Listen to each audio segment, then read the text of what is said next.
મમ્મા મને સ્ટોરી કહી દો, મારે સુઈ જાઉં છે. સ્ટોરી સાંભળ. મમ્મા પેલી કે જાઓ નરસિંહાવાળી. નરસિંહાવાળી. હા. ઓકે. છે ને આપણે આપણા વિષ્ણુ ભગવાનના જે 10 અવતાર છે ને એમાંથી જે વરાહ અવતાર ભગવાને લીધો હતો ને એમાં હિરણ્યાક્ષ નામના રાક્ષસને મારી નાખ્યો હતો. હિરણ્યાક્ષ અને હિરણ્યકશ્યપ એ બે ભાઈ હતા. હિરણ્યાક્ષ રાક્ષસ જ હતો એટલે એને ભગવાને મારી નાખ્યો હતો. પછી જે હિરણ્યકશ્યપ હતો ને એ એનો ભાઈ હતો એટલે એને છે ને બહુ જ ગુસ્સો આવ્યો હતો. ભગવાને એના ભાઈને મારી નાખ્યો ને હિરણ્યાક્ષને એટલે એ છે ને વિષ્ણુ ભગવાનને બહુ જ એટલે બહુ જ નફરત કરતો હતો કે મારા ભાઈને મારી નાખ્યો છે એના માટે. પછી હિરણ્યકશ્યપ છે ને એણે શું કર્યું કે બદલો લેવો હતો એને ભગવાન સાથે એટલે એણે તપ કર્યું. આમ એકદમ અઘરું તપ કર્યું ને પછી બ્રહ્માજી પ્રસન્ન થયા અને બ્રહ્માજીએ કીધું કે તારે શું વરદાન જોઈએ છે માંગ. તો પહેલાં તો એણે કીધું કે મને અમર કરી દો. તો જે બ્રહ્માજી છે બ્રહ્માજીએ કીધું કે આ દુનિયામાં કોઈ અમર હોય નહીં, તારે બીજું કાંઈ વરદાન જોતું હોય તો માંગ. તો એણે બુદ્ધિ લગાવી. એણે શું કીધું કે મને એવું વરદાન આપો કે હું કોઈ પણ અસ્ત્ર શસ્ત્રથી મરું નહીં.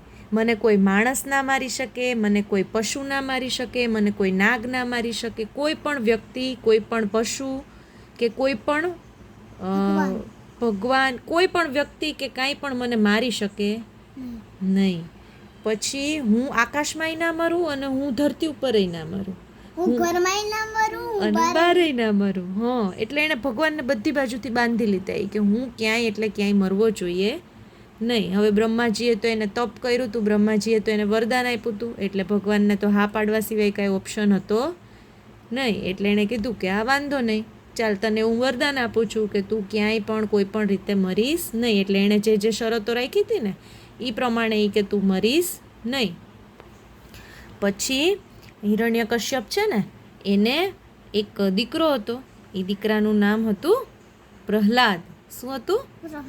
પ્રહલાદ જે હતો ને એ તો વિષ્ણુ ભગવાનનો બહુ મોટો ભક્ત હતો. મમ્મા પછી નરસિંહા બોયના હતા. તું સાંભળ તો ખરા.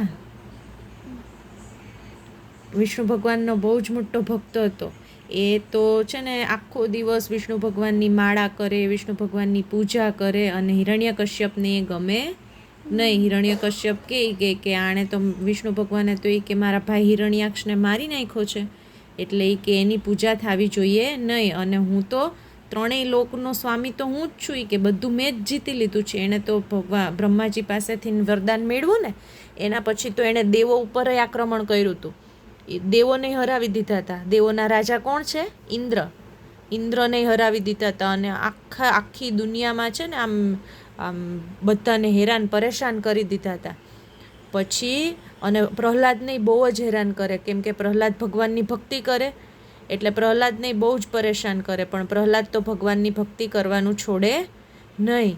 પછી એ છે ને પ્રહલાદને કેવું કે દરેક વસ્તુમાં એને ભગવાન દેખાય એટલે એ કોઈ પણ વસ્તુથી દુઃખી થાય નહીં. તો એક વખત વિષ્ણુ ભગવાનને સ્વામી સમજી લીધા. હા, વિષ્ણુ ભગવાનને એને ભગવાન સમજી લીધા. ભગવાન જ છે. હા, સ્વામી સમજી લીધા કે મારા જીવનમાં જે કાંઈ પણ થશે એ બધું વિષ્ણુ ભગવાન ઈચ્છે એવું જ થશે. એટલે પછી પેલા હિરણ્યકશ્યપે એક વખત કીધું કે તને એવું છે ને કે બધે જ તારા ભગવાન છે. પછી એણે શું કર્યું, એક લોખંડનો થાંભલો લીધો અને એને બરાબરનો ગરમ કર્યો.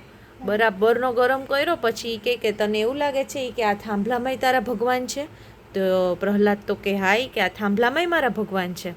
તો એણે કીધું કે જા તું થાંભલા પાસે જઈ અને એને બથ ભરી જાય એટલે એને હક કરી લે થાંભલાને. ગરમ થાંભલો એટલે બરી ના જાય. હા, એટલા માટે જ કે બરી જાય ને એટલા માટે જ હિરણ્યકશ્યપે એવું કીધું કે બરી શકશો ના. પછી તો પ્રહલાદ જેવો એ થાંભલાને અડ્યો તો ત્યાંથી નરસિંહા ભગવાન પ્રગટ થયા. કોણ? નરસિંહ અવતાર. ભગવાનનો નરસિંહ અવતાર થયો. નરસિંહ અવતારમાં કેવું હતું ભગવાનનું શરીર? અડધું માણસનું અને અડધું સિંહનું એટલે એને કહેવાય નરસિંહ. શું કહેવાય? નરસિંહ.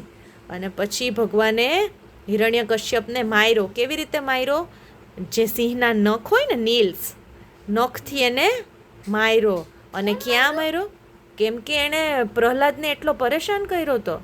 આખી પછી ઇન્દ્રને પરેશાન કર્યા હતા, દેવોનું બધું રાજ્ય લઈ લીધું હતું, આખી દુનિયામાં બધાને પરેશાન કરતો હતો. એટલે એને જેને સાંભળો ગરમ કર્યો તો એને. હા, હિરણ્યકશ્યપ હતો. હા તો તે કેમ પેલું કીધું નાનો બેટો તે? પ્રહલાદ, એ તો પ્રહલાદ તો એનો ભક્ત હતો એટલે ભગવાન એને કશું કરે નહીં. આનું છે ને એક પિક્ચર છે, હું તને દેખાડીશ. કાલે સન્ડે છે ને, કાલે હું તને એ પિક્ચર દેખાડીશ.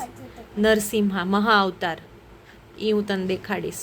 બહુ મસ્ત છે. ભગવાને નરસિંહ અવતાર લીધો હતો ને, એની આખી સ્ટોરી છે. પછી ભગવાને એને ક્યાં માર્યો ખબર છે? ઘરની વચ્ચે જે આ ઉમરો હોય ને, આપણે ઘરની અંદર ના કહેવાય, ઘરની બહાર ના કહેવાય, ન્યા માર્યો. અને ક્યારે માર્યો? દિવસે ના માર્યો, રાતે ના માર્યો. ક્યારે માર્યો? પેલા પગલું છે ને એમ. હા, પગલું છણિયા પાસે. એને ઉમરો કહેવાય. એને ઉમરો કહેવાય. ત્યાં માર્યો. અને દિવસે ના માર્યો, રાતે ના માર્યો. ક્યારે માર્યો? સંધ્યા ટાઈમે. ના, બપોરે નહીં. બપોર એટલે તો દિવસ જ થયો.